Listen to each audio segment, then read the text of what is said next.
sound.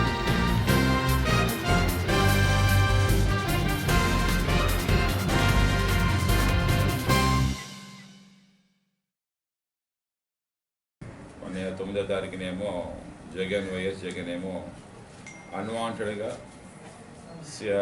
NTR YSR అంటే ఒక ప్రజల్లో భయం తీసుకొస్తున్నాడు అనమాట. అంటే ప్రతిదాన్ని కూడా భయాన్ని నింపడం మంచిది కాదు.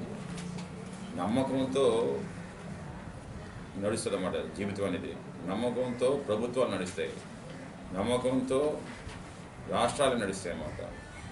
సో ఎంత కాన్ఫిడెన్స్ ఇవ్వగలుగుతున్న ప్రభుత్వాన్ని మీద మస్ చేయడం వల్ల కానీ, లేదంటే ఎన్టీఆర్ వైఎస్ఆర్ ఏమో అనారోగ్యం అయిపోయింది, ఇవన్నీ ఏంటంటే హెల్త్ అది అసలే దాని మీద మర్చిపడుతుంది అన్నమాట. సో ఆ భయం అనేది ఈరోజు ట్రీట్మెంట్ కంటే ఎక్కువగా ఏంటంటే పర్లేదు, నేను ఎక్కడ ఏ హాస్పిటల్కి వెళ్ళినా సరే నాకు ఎన్టీఆర్ వైఎస్ఆర్తో నేను బతికేస్తానన్న ధీమా అల్లో ఉంది. ఇప్పుడు ఆ ధీమా మీద కూడా నువ్వు కెరియర్కి చెప్తున్నారంటే ఇది అందుకనే వెరీ రాంగ్.